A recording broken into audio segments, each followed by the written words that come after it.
Welcome back to No One Told Us. I'm your host, Rachael, and today I'm so excited to be speaking with Jessica and Nita, co-founders of Happy Healthy Eaters. This is an Instagram community dedicated to supporting parents in feeling relaxed and confident about feeding their child. Nita and Jessica are both registered dietitians with a combined 25 plus years of education and work with children. And they started Happy Healthy Eaters in 2020, right around the same time I started my account. So we've been connected for a really long time. After you had your second baby, right? And you wanted to just kind of support parents through this journey of feeding and feeling confident with feeding. So I'm so excited that you're here today. We're going to talk mostly about toddlers today. You guys have so many resources on your website and on your Instagram as well. But today, just thank you for being here. Thank you for coming to talk to us about feeding toddlers because it's rough out here. It is. It's like equally magical and the wild, wild west. It's like TikTok, right? Like it's unhinged feeding toddlers. It really is. I have a toddler and she's my third one. So you would think that I'd have the feeding thing down, but it's so funny because it turns out every kid has their own personality and their own feeding preferences and things like that. So she has really thrown me for a loop. So I'm really excited to get some tips. Before we kind of dive into that, I would love to just hear a little bit about your journey to starting your Instagram and your website and building out all of your courses. What made you really passionate about teaching parents in this way? For sure. That's a fantastic question. I guess, it actually goes back for me to my childhood because I was that child that was difficult to eat. I had very strong preferences and I was strong-willed, and my parents were equally strong-willed in their preferences for what I wanted to eat. So that was definitely a big battle and is actually something that led me to become a dietitian myself, just wanting to heal from some of that and figure out, if I have kids, what do I want to do going forward that is going to support their eating instead of be a battle. And quite honestly, it is such an honor to share everything that we've learned professionally with parents. Again, personally, my husband had said recently, he said, I'm so thankful that you are who you are and you're a dietitian because our family meals, the table is a place of joy and fun. And he just watches some of his friends and what they go through. And he's like, I'm glad we don't do that. So. Yeah. And for me, my entry into kind of nutrition and dietetics and wanting to kind of connect with parents sort of came out of I think my own need. So when it was time to start my first baby on solids, I went to just a general public health event and it was great information. A lot of it was on how to start purees and the foods to offer, but it wasn't relatable for me because I'm I'm going to go home. I'm Indian. What am I going to feed my Indian baby? And how do I give them roti or the different meals that we enjoy? So I just set out to kind of do my own thing and then kind of felt that there was a bit of a gap in our community and started to do a bit of the group coaching and teaching. And then eventually Jess and I connected and decided, why don't we create an online course where we can, talk to parents about how to feed their children and see what happens. And so just bit by bit and year by year, we've grown and it's really exciting to see where we're at now. Yeah, that's so awesome. And you guys have some great recipes and you just have so many amazing resources for parents. So let's kind of dive into talking about toddlers first. Okay, so my daughter is 18 months right now. By the time this airs, she'll be maybe 19 or 20 months. So definitely, that toddler stage has fully kicked in where she's very, like you said, just strong-willed. But it's funny because my older kids were such good eaters as babies. They've definitely kind of evolved to have their own, I wouldn't say pickiness, but they have preferences now that they're older, right? Which I think is normal. But as babies, they ate everything and they ate so much. They would have helping after helping at dinner and eating with them was always just so easy. And I thought, I'm a great parent at this. I do baby-led weaning and I'm just I have it all figured out. And I've done everything exactly the same with my third. And she just is like a little bird. She barely eats. She's not super picky. She will try a lot of things, but she's just not taking in a lot of food. And she hates sitting. Like having her sit in the high chair is nearly impossible. She just wants to be like on my lap or standing up or walking around. And I know that's not the safest. So I would love to hear what you guys have to say about, keeping toddlers at the table, keeping them interested. And then maybe later we can talk about how to know, how much food is actually supposed to be getting into their bodies before we start to panic, right? Yeah, no, totally. A lot of what you're saying is really relatable. And like, good on you for leaning into the trust piece there with your little one, because each child is so unique, and some children are really preoccupied by food and enjoy food, and others, like, they just, it's just like another part of their day, and that's okay too.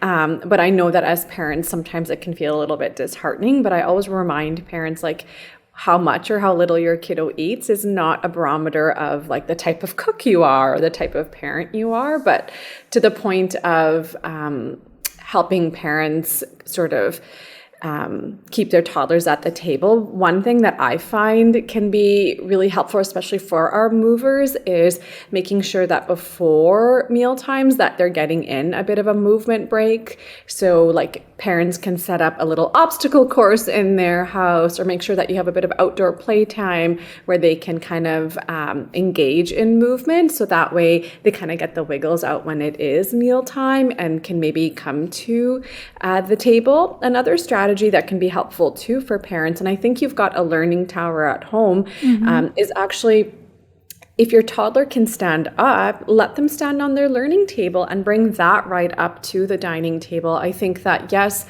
high chairs and boosters, they're wonderful, but if you feel comfortable with your baby having that sort of footing and that opportunity to kind of like leave and come back, that might also help. Although, I don't think we see it a lot on social media, but that's also a great place to kind of meet your kiddo where they're at. Yeah, Rachel, I think it's great that you identified a bit with your little one that they are a mover. And I think that's one thing that is a really good starting point. We have a resource called Toddler at the Table, How to Keep Your Toddler Engaged at Meal Times. And the first thing that we go over is just asking, why is this happening? Because each kid is really unique, and we're going to need to apply a different solution depending on what the reason is that they keep running away. So another one is that at supper time, oftentimes this is the one meal of the day where toddlers aren't actually very hungry. As parents, we might have this expectation that they should be eating X amount of food at each meal, whereas toddlers often have a meal, perhaps at breakfast, where they're front loading, they're having a big amount, and then at lunch, and then at supper time, they're more tired, they're tapered off, they aren't as hungry. But then we have this mismatched expectation as parents for what they should be eating. And if they're feeling that pressure, but they're not hungry, then they might be just trying to get out of there. That's a really good point. And I'm also still breastfeeding. So sometimes I wonder too if that's part of it, and if I should, maybe not nurse her for very long right before we're about to eat dinner or things like that, because, she might just not be that hungry. But you're right. It is this expectation that she's going to like eat a big dinner, just like the rest of us. But I think that's really good advice. Yeah, and I know for me too, like I look forward to dinner because it's usually my favorite recipes, right? And breakfast is a gong show, it's a rush. And then, lunch, I'm not with them. My kids are in care. So then I really look forward to dinner, and I have these grand expectations. But just like Jess said, it's like sometimes we just have to check our expectations, and all the more reason then for you and your support people and partner to enjoy the food that you want to enjoy at supper time. Yeah, yes, that's so true. At dinner time, I also really look forward to it because now, I mentioned I was a very selective eater as a kid, but I've become very adventurous. And dinner time is often when we branch out, we try different recipes, and our breakfasts and lunches are often more routine. And so for our toddlers who are just learning to eat a variety of foods, if they come to the dinner table and it's very different every day, that might be overwhelming for them, and it's not their comfort food that they're maybe going to want to load up more on. Yeah, that's actually so true. So how do we know then when they're being picky, right? Or when they appear to be picky or selective, how do we know when we should provide, you see a lot on social media, right? About like, oh, they need to have their safe foods and stuff like that. But then how easy is it to go too far in that other direction where you're only ever giving them mac and cheese and nuggets because those are the only things that they'll eat? What can you tell us about that? Like, how do we find a healthy balance? Yeah, totally. I mean, I think to the point of the safe food, I think if parents are identifying a bit of, stress at meal times, or they do think that their child is sort of losing certain foods or food groups, it is helpful to kind of think of a list of, okay, what are their typically accepted foods? And I usually encourage parents to try to include 1 to 2 of those along with it. So let's say like tonight you want to have steak with chimichurri, but on the side you can try to think about, okay, well, what generally or typically do the kids accept that you can add in there so that they can be successful at meal times. And having those typically accepted foods helps children feel, we call it competent. Like, I can do this. I can come, I don't know how I feel about the steak, but I can do this like French fry thing, or I think I can have the fruit salad. And then for the parents, it's really leaning into trusting that, your child is going to figure this out on their own time from what you've provided them with. And I think just to expand on that, safe food, or what we call like a typically accepted food, is that it doesn't need to be a slam dunk favorite of your child. Because if I think about myself, I absolutely love chocolate. Like, that is something that I am going to eat probably regardless. Like, actually, literally half an hour before this, Nita said, do you want some chocolate? And I wasn't hungry at all, but I said yes. Of course. And so I'm not turning down chocolate, right? And so I think oftentimes parents are offering the safe food as a slam dunk favorite, whereas we want to, sometimes we can offer those favorite foods, of course, but it doesn't have to be every meal, but more something that they typically accept at least 50% of the time. Example, for me, I enjoy rice, but if I'm not hungry, I'm probably going to say no thank you if someone offers me rice. So as parents, if we're offering those foods alongside new ones, we can relax knowing that if our child is genuinely hungry, they will eat that food. And if they don't, then we can know that their appetite isn't there for that meal. Okay, that's really good advice. I think that's helpful to just keep in the back of our minds too. And Nita, you mentioned the idea of like trusting our kids, and I think that can be so hard for us. So when we get back from this break, I want to talk a little bit more about trust and intuitive eating. We'll be right back.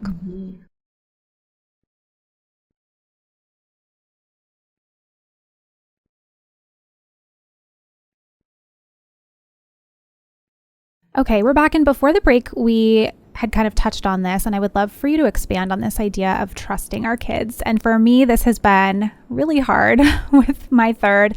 As I was mentioning, she's not quite as voracious of an eater as my older 2 kids. And I've really had to just kind of lean into that idea of trusting her to eat when she's hungry and stop when she's not hungry. And it can be really anxiety provoking as a parent to feel like your kid isn't getting enough food, or they're not getting enough nutritious food. So what can you tell us about that? How do we know when it's okay to just trust our kid? And how do we know when we might need some extra support because they're actually really not eating at all? Totally.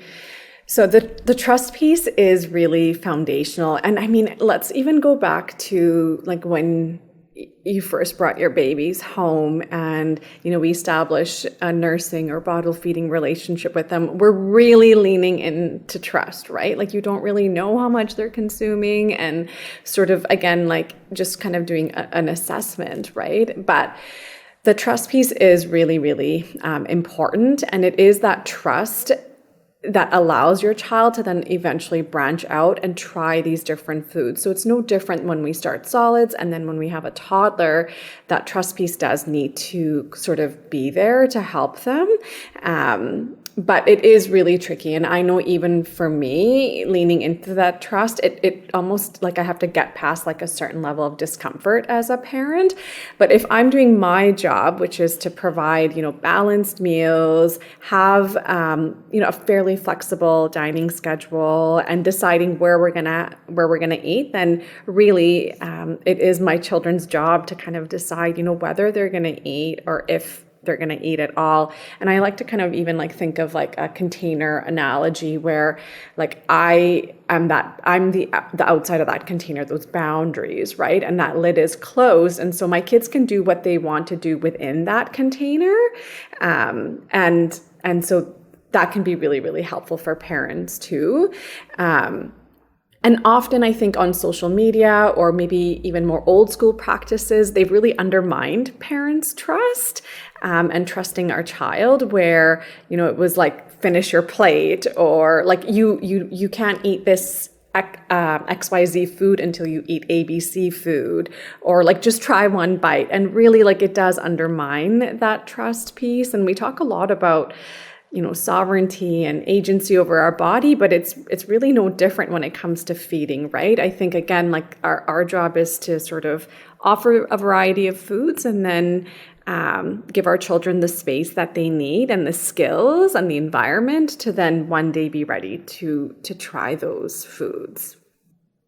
So we talk about this feeding framework that Nita outlined in our e-course, Feeding Toddlers Confidently, so that parents have that checklist. Okay, these are the things that I can do to provide a good feeding relationship with my toddler. And it's really helpful to know, okay, what is my role? And then once you fulfill your role, it's easier to trust that reciprocal relationship with your child, that then they have this role to play as well. Yeah, I love that. And I've heard it referred to as like the division of responsibility, yes. I think, right? So I think that can be really helpful. And for me, I learned that a few years ago, and it was a term we even used in like education back when I was teaching too. And that's been a helpful framework for sure. Like I know that I'm providing things that she eats, things that she likes. I'm providing stuff that's nutritious, and whether or not she eats it is kind of up to her. And like, that's the best I can do. And that can be really, really hard. But I think just keeping in mind that like you're doing your part is really important.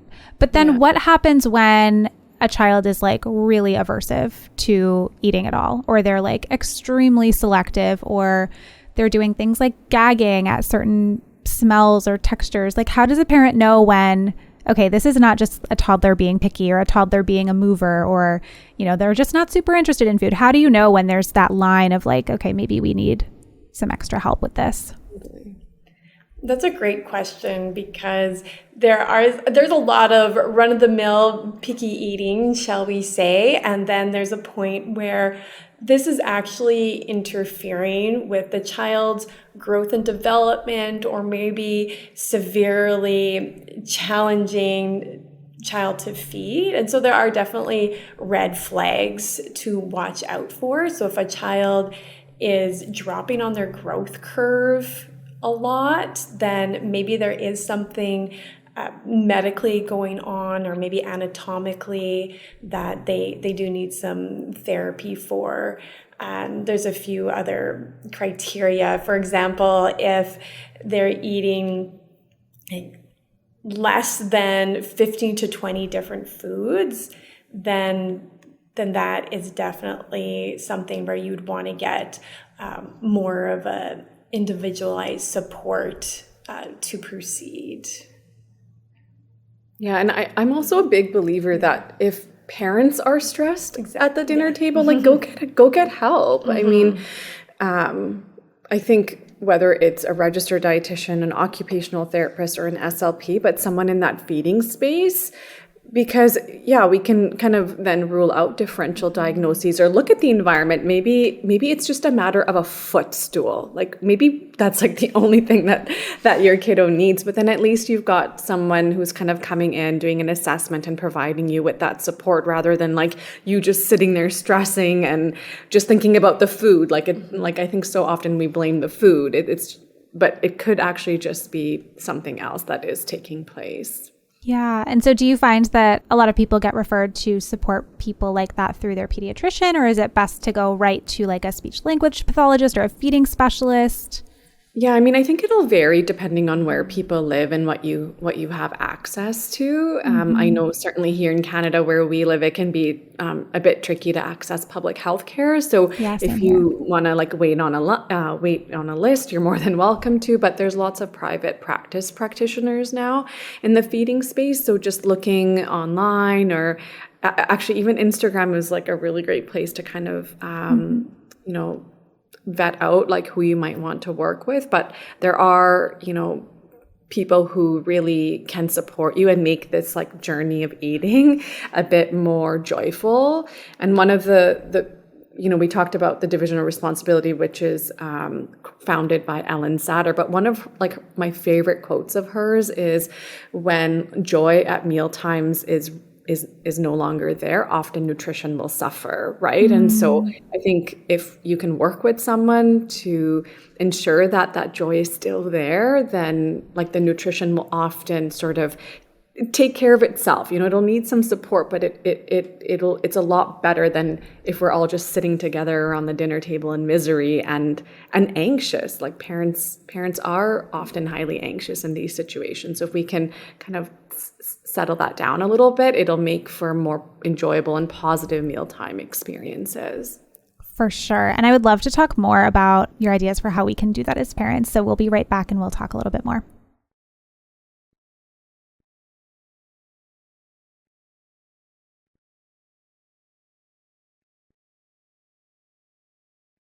So right before the break, we were talking about, you know, making mealtime as joyful as we can so that our little ones can get that nutrition that they need.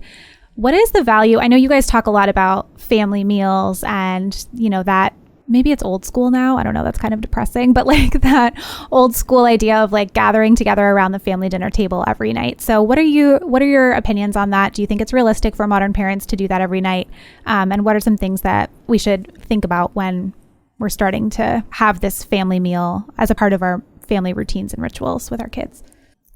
Well, we're realistic. We are parents right there too. So to say every single meal needs to be all together at the table is not necessary. We just think, where are you at now, and how can you maybe add a little bit more or get creative? It doesn't necessarily have to be dinner time. If you have a lot of extracurriculars, maybe it's breakfast time that you make the habit.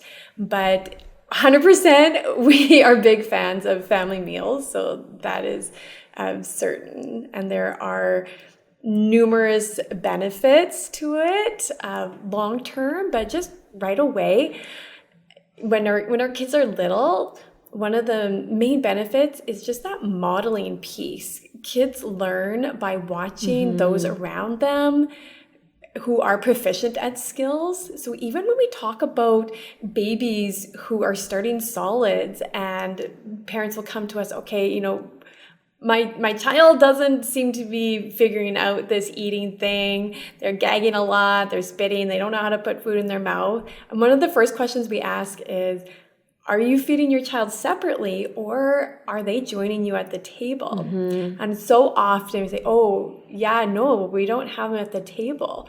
We say, bring them with you so that they can literally watch you eat and learn from you. And so that continues on in toddlerhood and beyond.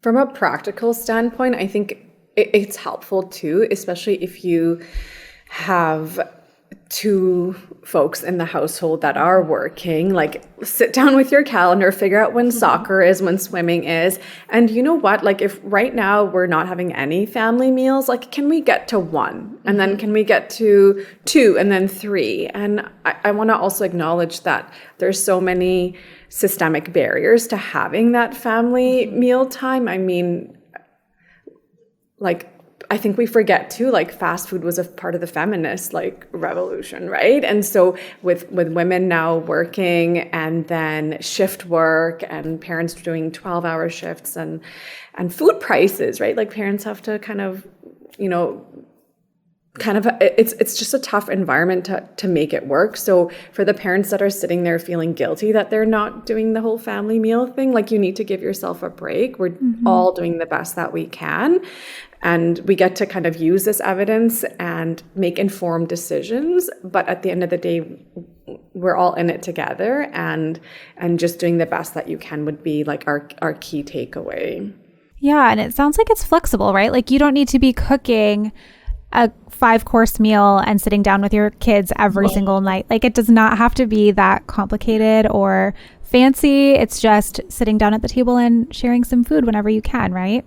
Yeah, it could be peanut butter and honey sandwiches, but eating together, you are passing on the values that you have. It's a chance to connect with each other and talk. And yeah, it's not about the food, basically. Right.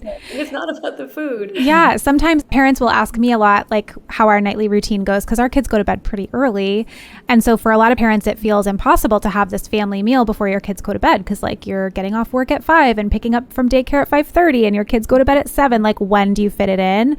And my husband and I used to, when we had like different schedules and stuff, we would actually just have like a little bit of a snack while our baby was sitting and having his meal. And we didn't want to eat at 5 o'clock. So we would sit with him and have a snack and like talk and stuff. And then we'd put him to bed and we would eat our dinner after he was in bed. So I feel like there are creative ways to kind of make it work and to just make sure that you're having that time as much as you can. Again, if it's not every night, that's okay. I love how you guys talk a lot about different cultures and different types of meals based on your culture. How can families, Nita, you mentioned Indian food at the beginning. How can families serve culturally appropriate or really important foods to them, to their baby? How can we adapt meals that we're already making for our baby or for our toddler? What are some tips you have for that? Because I think a lot of parents also just feel like, I can't make 3 different meals, but like, we want to eat this thing. And so it can be hard.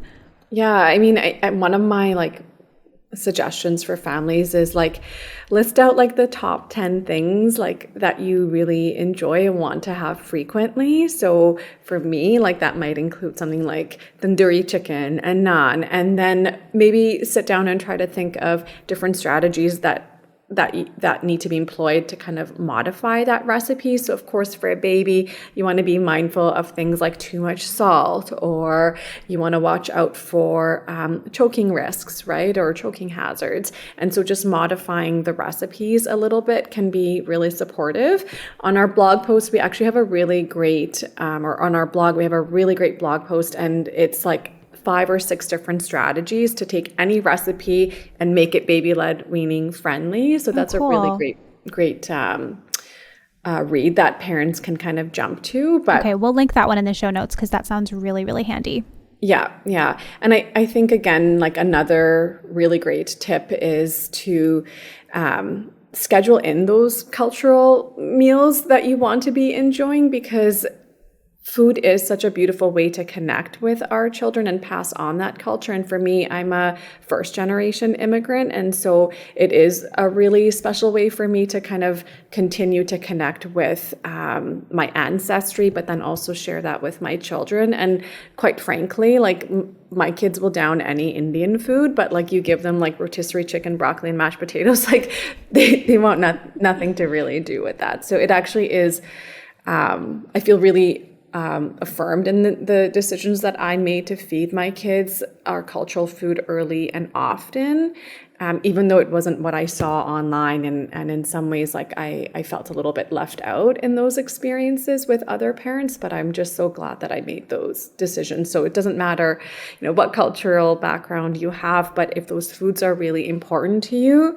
adapt them and offer them to your baby and toddler as they are aging. I love that. What is something that you would tell parents about ingredients? Because I know that there's a lot of like fear mongering and misinformation out there. There's the word toxic being thrown around constantly. What would you say to parents about the sourcing and the quality of their child's food? How important is it to buy everything organic? And what's the deal with like packaged food? What is your kind of stance on that? That's a big one. Yeah, I know. Pause here because that is a very loaded question. So I think foundationally, one thing that's really important to remember that here in North America, in Canada, and the United States, our food supply is incredibly safe. There has been huge strides in public health and regulations and everything to ensure that our food supply is safe. So regardless of whether organic is important to you from a philosophical standpoint, that aside from that, whether it's conventionally grown or organic, it is safe, and there's nothing to worry about from that point of view. And even from a nutrition perspective, there's not a significant difference. So I think that we're often, I think parents make this assumption that organic is better or healthier. It really isn't, right? When we're looking at that, it isn't. It's just a different way of growing food. And to Jessica's point, I mean, we're in the golden years of food production right now when you think about historically where we've previously been. So whether you want to buy organically grown food or conventionally grown food, it's 100% a personal choice. But in terms of what the evidence and the science is saying is, conventionally grown foods are just as nutritious and often grown with the environment in mind, using sustainable practices. So, shout out to our farmers. I don't know if any of your audience is from the ag sector, but I mean, these are the folks that really are growing our food. And so, I know for me, I just have a lot of gratitude in this food supply. And so I hope that helps to answer a few questions. And I know when you're feeding a baby or toddlers, it's almost like there's this extra pressure. I'll buy them organic, but I won't for me. But I want to kind of reiterate that, without getting into maximum residue limits, the foods that you're offering your baby are safe. And there's really a very little that parents need to worry about on that topic. Okay, that's really helpful because I think, food prices today are so crazy. And so to hear that, it's okay to serve them conventionally grown fruit and vegetables and things like that is, I'm sure, going to be a huge weight off of some parents' shoulders because, it's really expensive and there's so much fear mongering going around about different foods. So there's this one study or survey, I'm not sure if it was an official research study, but it showed that when people believe this messaging that conventionally grown produce was harmful and that they should only buy organic, for those who weren't able to afford organic, they just didn't eat fruits and vegetables. Oh gosh. Which is by far the opposite of what people to be doing. And something we just feel so sad that there's all this messaging out there for parents and so much fear where it really doesn't have to be that way. We do not need to fear every single food out there. I mean, I know this is probably a whole other topic too, but the harm in these messages is I often think of the most vulnerable population, right? And so I think we all have a responsibility to kind of think critically about food choices and the messages, because often, the organic and non-GMO, it often comes from a very elitist point of view, and I think all of us can benefit from kind of checking our privilege from time to time. 100%. Yeah, I'm so glad you said that. Well, we are going to wrap up. This was such an amazing conversation, and you guys have so many more incredible resources over on your page and on your website. But before we go, I always love to ask something that you wish you knew before you became a parent. So for me, it's pretty easy. Like I wish someone had told me about the cluster feeding. Oh God. Yeah. When they Good were one. born. Like I thought something was wrong with my baby. I'm like, you're trying to break me right now. Like, how could you possibly be hungry? But no, you're just like ramping up the supply, and this is intuitive, and I have to trust you. And there you go. lean into that responsive feeding. So that's mine. No one, like not a single one of my friends, I was like, why did you not tell me about this? Oh my gosh, that's criminal. Well, I talk about it in my newborn course, so nobody can blame me for not telling them.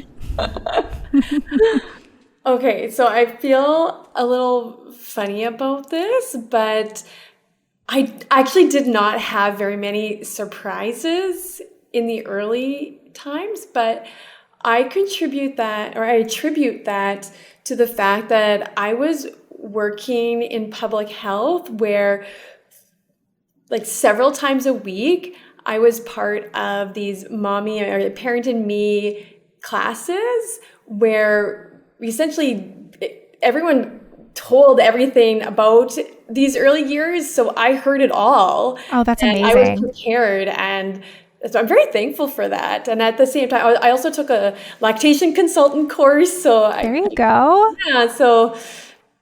Yeah. I love that. That's how it should be, right? Like I mean, we're so isolated these days. Like it should be just, by the time we have a baby, we've seen other people in our village have babies over and over and over again. So we're just so much more prepared, but it's not like that for many of us these days. So I'm glad you had that experience. Thank you both so much for joining today. Where can people find your resources? I think particularly the Feeding Toddlers Confidently course is what people are going to be most interested in after listening to this. So where can they find that?